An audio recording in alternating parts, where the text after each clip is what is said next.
Se trata de venir a Cristo. De eso hablan las Escrituras. Y eso es lo que acabamos de cantar, que justamente hemos de venir a Cristo Jesús. Oremos ahí en su lugar.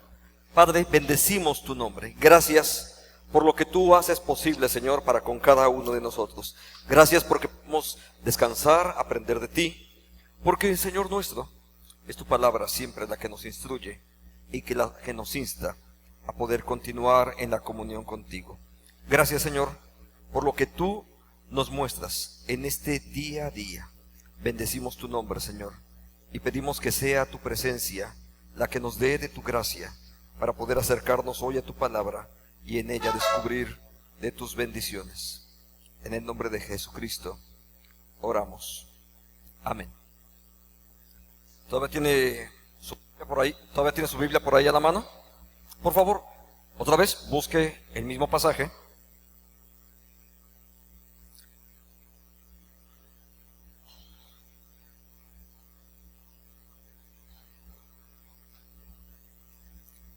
¿Lo tiene ya? ¿Sabe? Hay algo que fui leyendo en este texto. Generalmente nos pasa esto, no sé a usted, cuando lee un libro. De pronto uno comúnmente se salta el prólogo. Es decir, siempre hay unas cuantas hojas antes de iniciar la obra.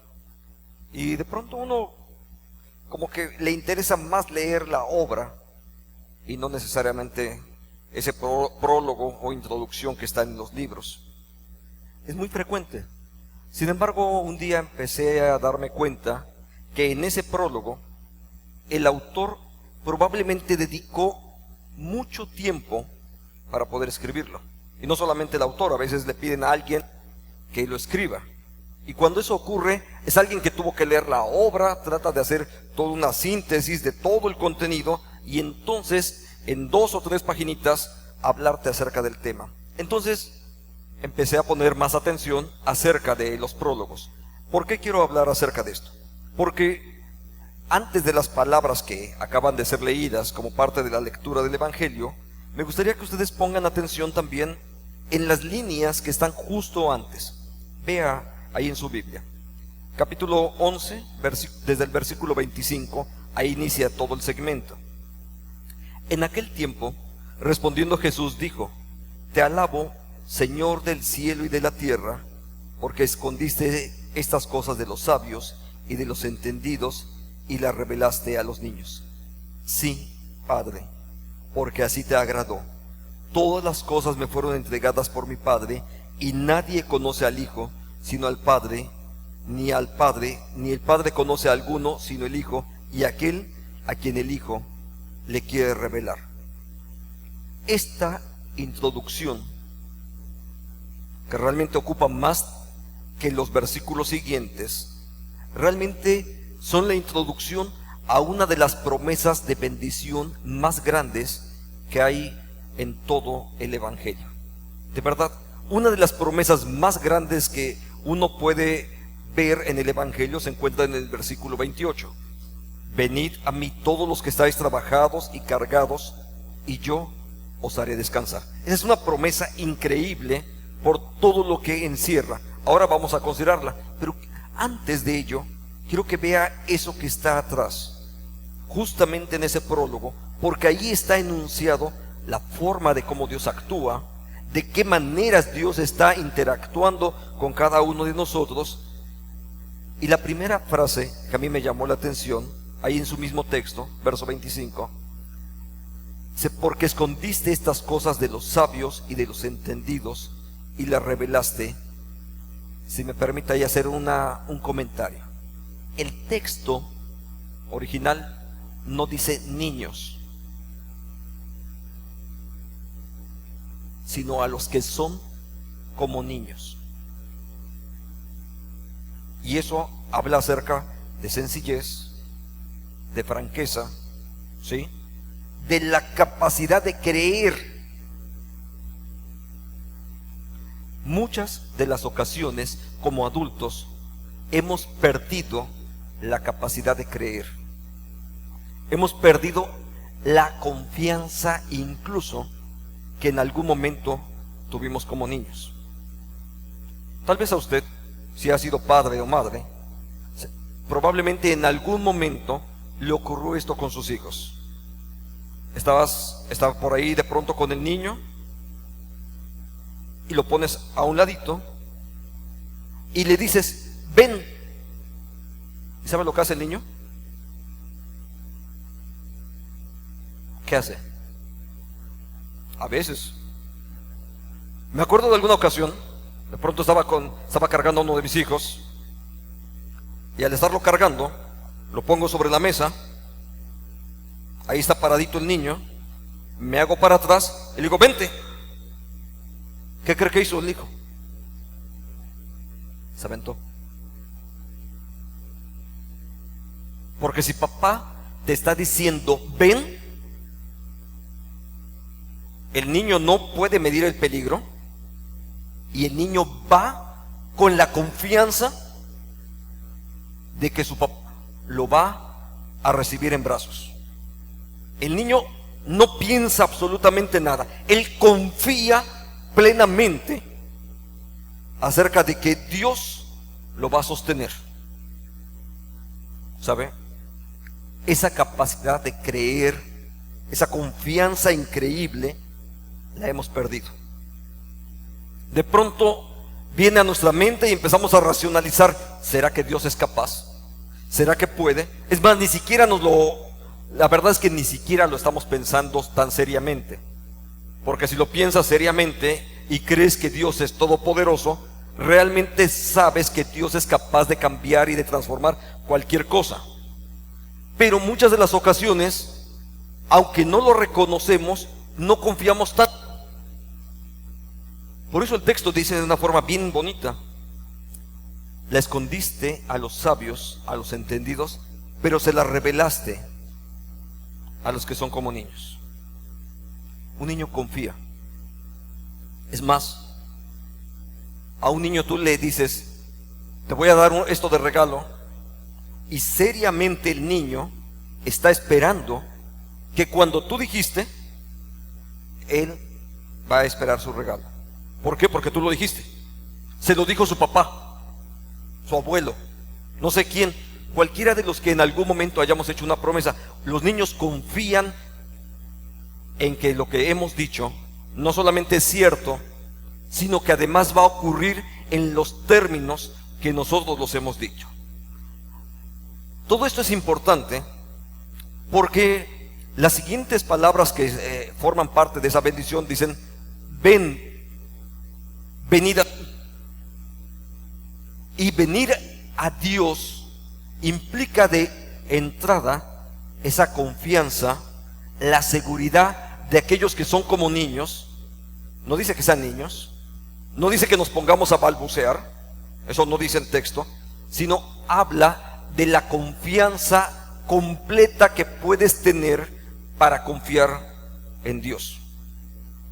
Confianza plena, la seguridad con la que un niño se puede lanzar al vacío sabiendo que su padre lo va a recibir en brazos. Otro pasaje, ahí mismo en el texto, vea algo que me llamó la atención. En 2 ocasiones usa esto. Habla de la palabra revelarse. Todas las cosas me fueron entregadas por mí y nadie las conoce a él. Y nadie conoce al Hijo sino al Padre, ni el Padre conoce a alguno sino el Hijo, y a quien el Hijo lo quiere revelar. Vea que en el versículo 25 y en el 27, en ambos casos usa la palabra revelación.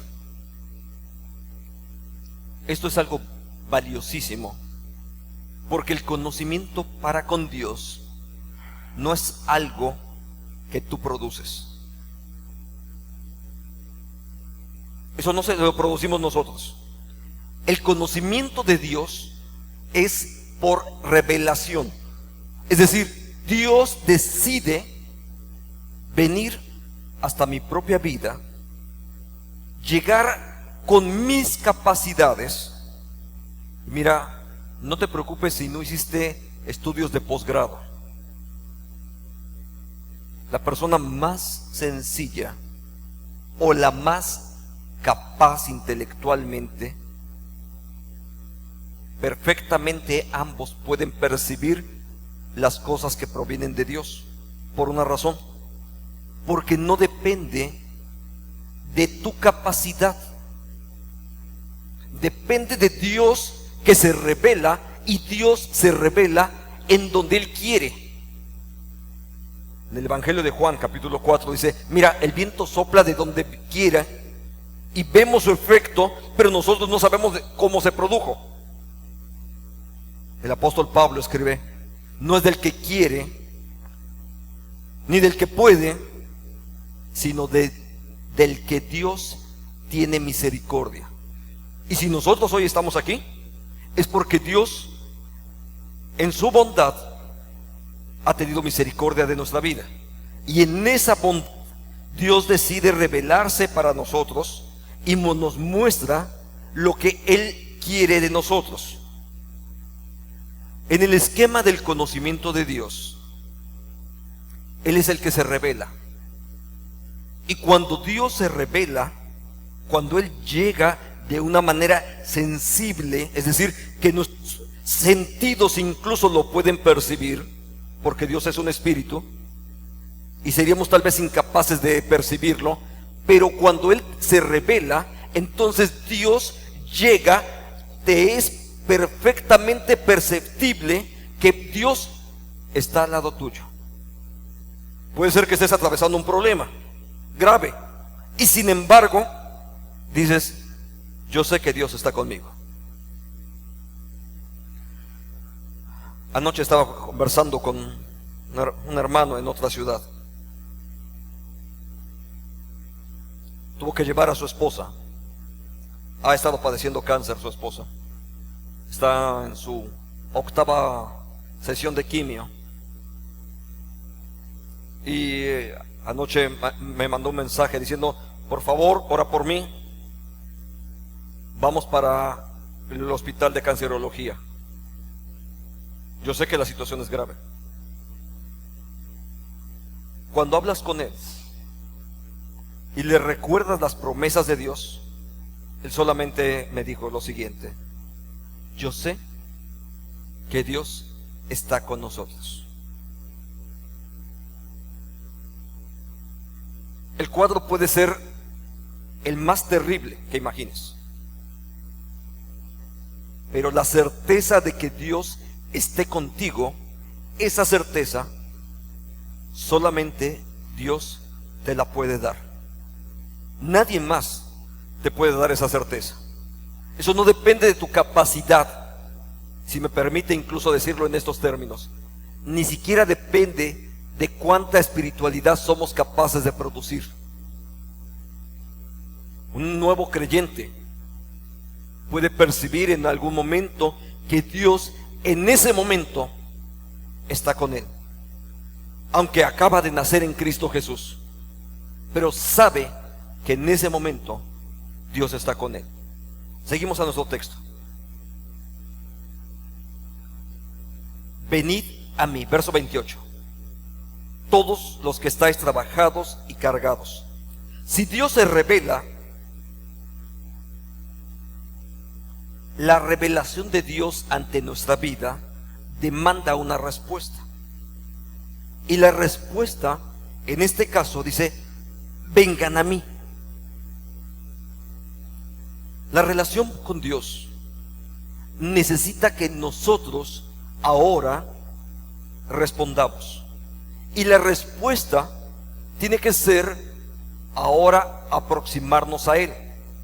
Si Dios ya está ahí, Dios ha hecho todo lo necesario para llegar hasta tu vida, entonces la respuesta inmediata es: ya estoy aquí.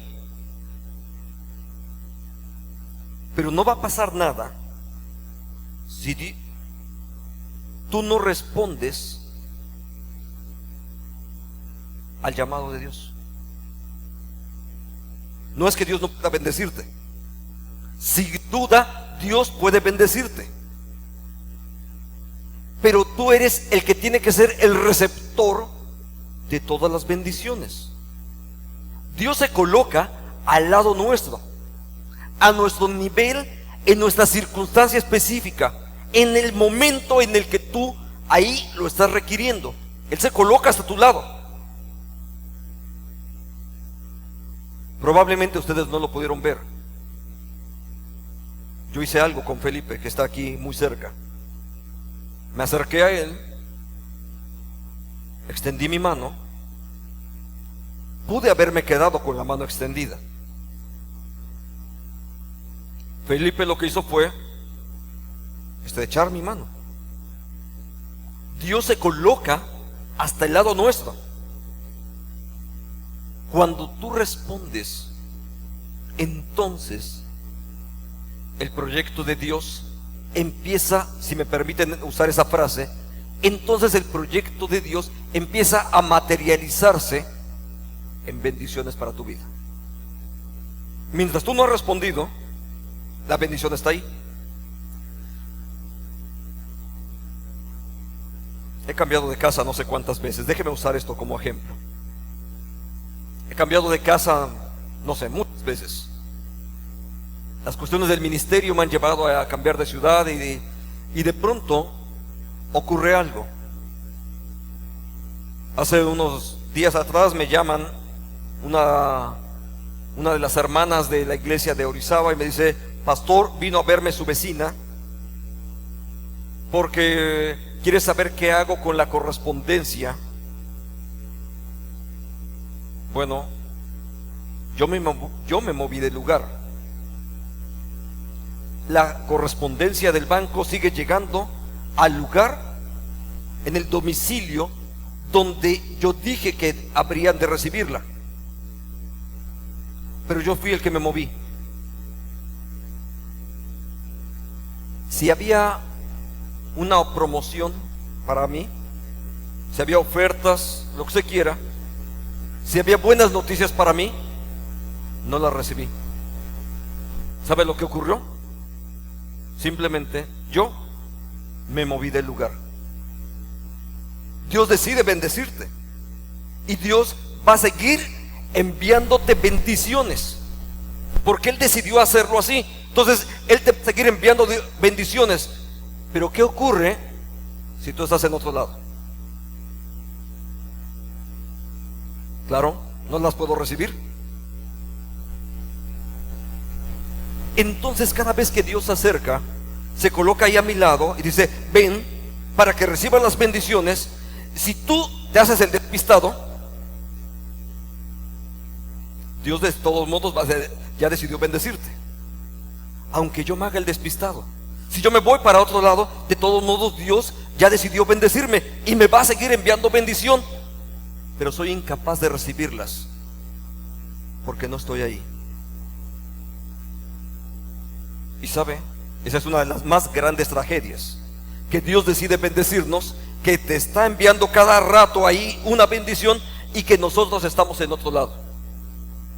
Digo, es una tragedia porque finalmente es una bendición que no fue utilizada, que personalmente no trajo nada para mi propia vida, aunque Dios efectivamente ahí la ha estado poniendo. Vea otra vez al texto, vayamos una vez más ahí.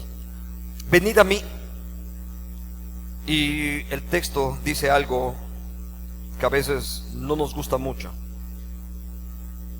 ¿Saben? Cuando ya tenemos años en la iglesia y somos participantes de un templo, este es un templo, aunque la iglesia somos los que estamos aquí reunidos como creyentes en Jesucristo, pero de pronto pensamos que la iglesia es para gente buena, para la gente bonita, y de pronto en nuestra práctica de la espiritualidad vamos avanzando y dejamos de estar al nivel del piso. Déjame usar esto ahora. Y entonces empezamos a subirnos y no, ya estoy un poco más arriba, y subo un poco más, y subo un poco más, y de pronto creo que ya estoy por encima de los mortales. La realidad no es así. La iglesia no es el club de los que nunca pecan.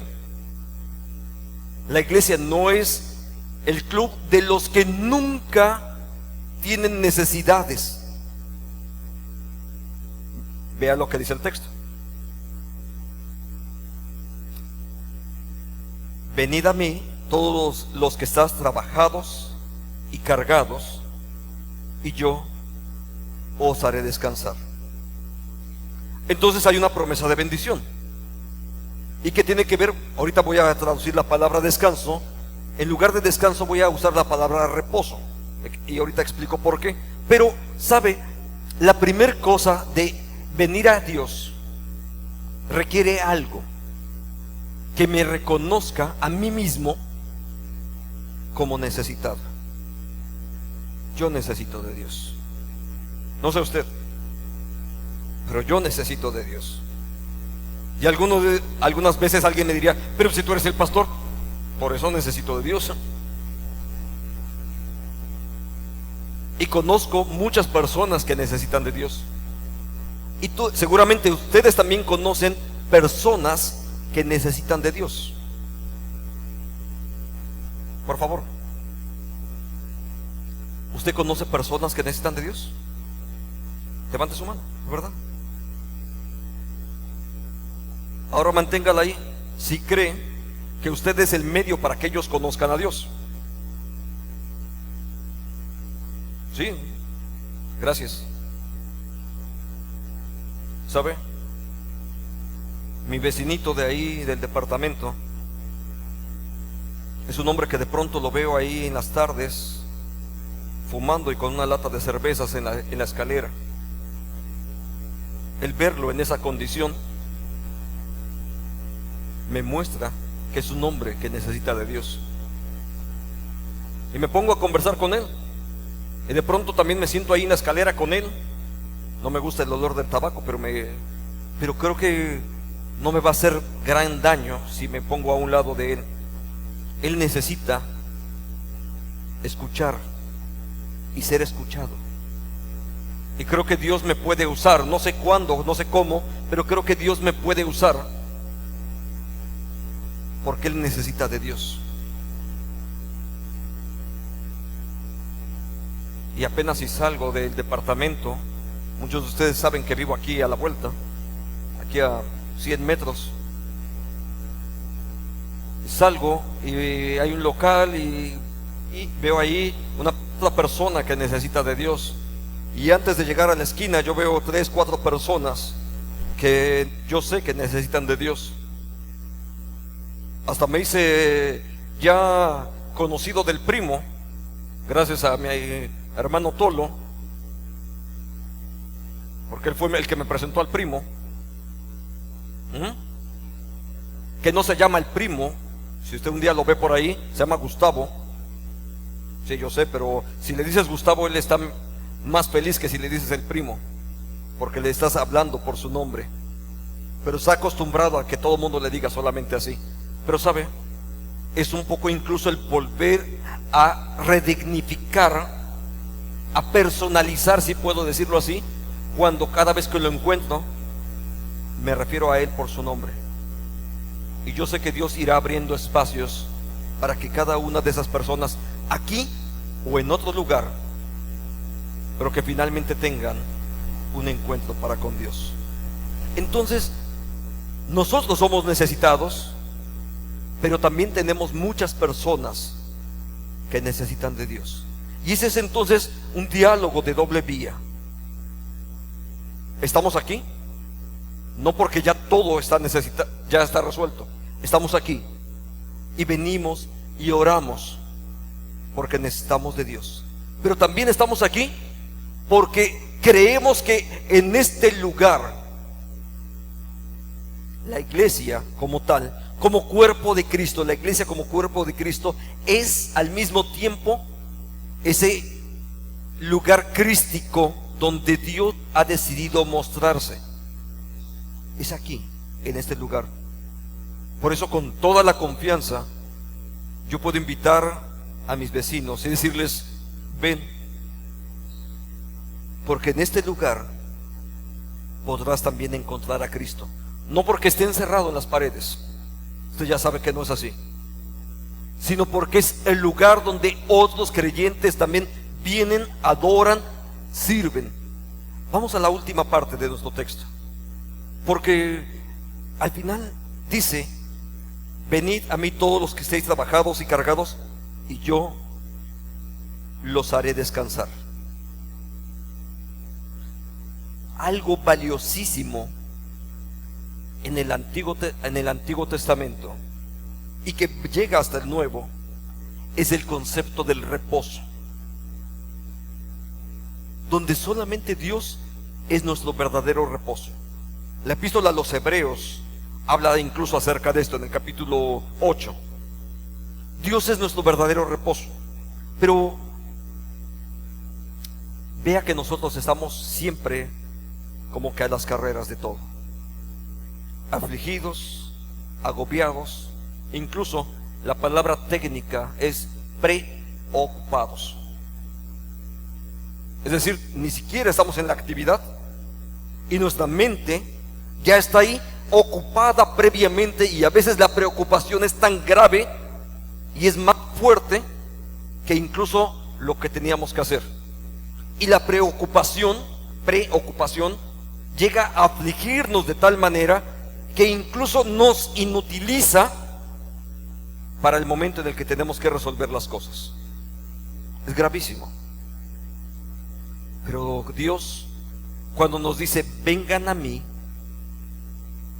es para que nosotros descansemos de las cosas que nos afligen, para que aprendamos a confiar, para que podamos descansar sabiendo que alguien tiene el control.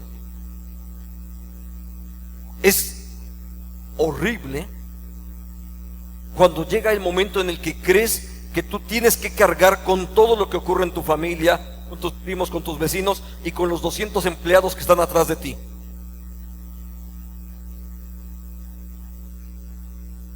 Discúlpame, pero tú no tienes el control de los problemas macroeconómicos del país ni del mundo. Tú no tienes el control acerca de la violencia que hay en el Estado. Dios sí lo tiene. Y lo que hace es invitarnos a que confiemos y descansemos en lo que Él está haciendo. Ahora, el versículo 26 dice de una forma importante, 29, perdón: llevad mi yugo sobre vosotros y aprended de mí, que soy manso y humilde de corazón. La traducción de la Biblia, la palabra de Dios para todos, es una traducción del lenguaje mucho más popular, pero traduce este mismo texto diciendo así: acepten mi misión. Y se trata ahora de aprender a caminar con Dios. Y aprender a caminar con Dios, miren, no tiene que ver algo con elementos así esotéricos, sino con cosas bien concretas que están en este mismo texto: manso y humilde.